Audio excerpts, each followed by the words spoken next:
Assalamu alaikum. Hello dear students. Today we will start with our second physics lesson, chapter 8, Reflection and Refraction of Waves, part 1.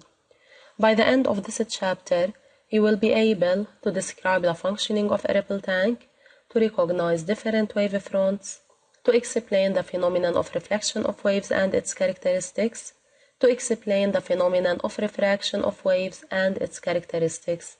In this video, we will deal with the first two objectives. In the previous chapter, we've learned that waves are of two natures, mechanical and electromagnetic, where mechanical waves could be either transverse or longitudinal, whereas all electromagnetic waves are transverse waves. Also, we've learned about the characteristics of waves, which are the amplitude A, the period T, where T is equal to delta T divided by N, the wavelength lambda, the frequency f, where f equal n divided by delta t, and the speed of propagation v, where v is equal to lambda divided by t, or v is equal to lambda times f. Let's start our lesson by observing the following phenomena. If you are in a visit for the sea, observe how water waves change their direction as they reach the beach. Also, when you look at a straight rod half immersed in water, it appears to be broken. When you shout in a valley, you hear after a while the echo of your sound. These phenomena are the subject of our new chapter. But how can we generate waves to study their characteristics and the phenomena they undergo? We will use a ripple tank. But how does this apparatus function? And what are the different phenomena that waves undergo? And what about the characteristics of these phenomena? Let's watch together. Ripple tank. A ripple tank is an apparatus that can be used to generate water waves for the purpose of studying the phenomena of waves. The diagram shows the main parts of a ripple tank. Transparent shallow tray is leveled and filled with water to a depth of less than 1 centimeter for generating water waves with uniform velocity. White screen is used to form image of crests and troughs of water waves. Lamp is used to shine on the water surface in the tray and to project wave pattern on a white screen below the tray. Electric motor is used to vibrate the wooden bar and the middle sphere in order to generate water waves. Wooden bar is used to generate the plane waves, while the middle sphere is used to generate circular waves. Stroboscope is used to freeze the motion of the water waves. After we have learned about the role and the parts of a ripple tank, let's have a closer look about what happens when a rod dipper is connected to the vibrator of a ripple tank. In this case, circular ripples are observed on the surface of water. These ripples are concentric of the same center, and they are equidistant. What about connecting a straight bar dipper to the vibrator of a ripple tank? In this case, you will observe plane ripples on the surface of water. These ripples are parallel, and they are also equidistant. Actually, these ripples are called wavefronts. But what does a wavefront mean? Let's watch together to identify a wavefront. When a stone is dropped in water, waves spread along the surface of water in all directions with the same speed. Every particle on the surface vibrates up and down in a regular way. Ripples appear.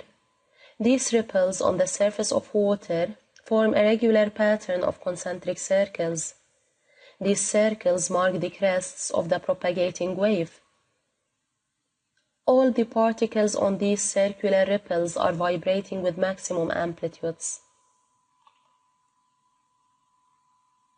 Such surface, which envelopes the particles that are in the same state of vibration, is known as a wavefront. Notice that the distance separating any two consecutive wavefronts is the wavelength of the wave, and these wavefronts are equidistant. Then, a wavefront is a line or area joining points having the same displacement or elongation. A wavefront could be circular, plane, spherical, or other shapes. We have observed circular wavefronts when a rod dipper was connected to the vibrator of a ripple tank. Also, we've observed the plane wavefronts when a straight bar dipper was connected to the vibrator of a ripple tank. At each instant, wavefronts of a wave are concentric circles in a circular wave and parallel straight line in a plane wave. Don't forget that two consecutive wavefronts of the same nature are separated by a wavelength lambda. But what about representing the direction of the wave's propagation? Actually, it is represented by a wave ray. The wave ray is a line extending outward from the source and indicating the direction of the wave's propagation. This wave ray is always perpendicular to the wavefronts, as you can see in these two figures.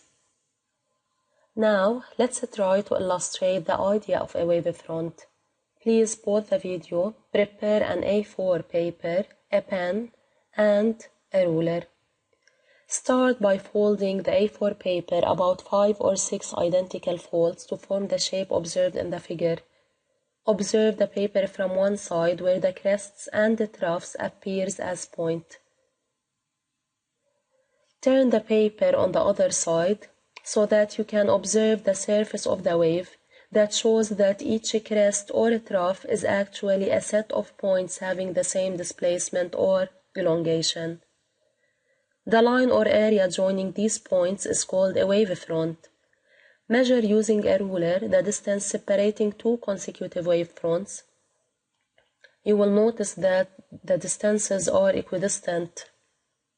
Now, draw using a ruler a wave ray which indicates the direction of the wave's propagation, and don't forget that the wave ray is perpendicular to the wave fronts. Now, let's practice together by performing the following application. A dipper S produces vibrations on the surface of water in a ripple tank at a frequency f equal 50 Hz. The figure shows some wavefronts at a certain instant. These wavefronts mark the crests of the propagating wave. The wavelength of the wave is lambda equals 0.6 cm. A and B are 2 points on the surface of the water and they are collinear with S. Please, you can pause the video right now and start solving the application by yourself. Indicate the shape of the wavefronts of the wave. From the figure, it is clear that the wavefronts are circular wavefronts. Does the wave has one, two, or many directions? It has many directions. Determine the distance between A and B. From the figure, A is on the second wavefront, whereas B is on the fifth wavefront. Then between A and B we have 3 wavefronts. Then we have 3 lambda. Then the distance AB corresponds to 3 lambda, which is equal to 3 times 0.6, which is equal to 1.8 centimeter. Calculate the time needed by the wave to cover the distance AB. The time needed by the wave is 3 periods. Then we need to start by calculating the period. T is equal to 1 over F is equal to 1 over 50 is equal to 0.02 seconds. Then the time needed by the wave to cover the distance AB is 3 times T is equal to 0.06 seconds. Finally, in this video, we have identified a ripple tank, which is an apparatus that produces waves on the surface of water in order to study their properties. We have learned that a wavefront is a line or area joining points having the same displacement. A wavefront could be plane, circular, spherical, or other shapes. Wavefronts are equidistant and each 2 consecutive wavefronts are separated by lambda. A wave ray represents the direction of propagation of the wave and it is perpendicular to the wavefronts. Thanks for your attention. This is the end of part 1.